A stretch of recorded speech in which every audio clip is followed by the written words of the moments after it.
ជាបងស្រីដែលជាកំពូលតារាចម្រៀងប្រចាំប្រទេសយើងទៅម្ដងសម្រាប់ថ្ងៃនេះគឺបងប្អូនអាចមើលឈុតបានព្រោះដោយសារតែជាក់ស្ដែងនៅក្នុងបទនេះគឺយើងចង់បង្ហាញពី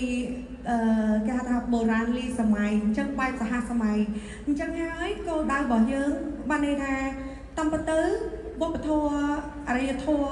ឬក៏វប្បធម៌បុរាណរបស់យើងបានន័យថាយើងអាចយកមកច្នៃបានដោយយើងមិនបាច់ទៅចម្លងពីអ្នកណាចា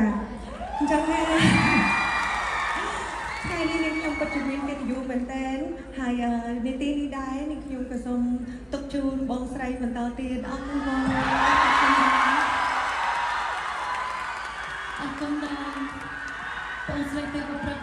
ដែលបានផ្ដល់កិត្តិយសសម្រាប់នាងខ្ញុំនៅក្នុងពេលនេះសង្ឃឹមថាបងប្អូននឹងមានអារម្មណ៍ថាភ្ញាក់ផ្អើលចំពោះការចូលរួមនៅក្នុងថ្ងៃនេះ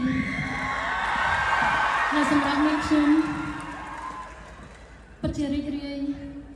ហើយចង់ផ្ដល់នៅអ្វីដែលសំខាន់និងអស្ចារ្យដែលជាស្នាដៃបន្សល់ទុករបស់ដូនតា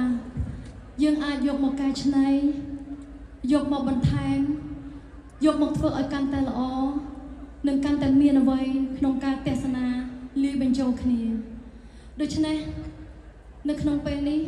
ខ្ញុំក៏ចង់រំលឹកទៅដល់ស្ថានភាពជាច្រើនដែលពួកយើងបានឆ្លងកាត់ទោះយើងមិនចង់ជួបតែវាបានកើតឡើងទៅហើយទោះយ៉ាងណា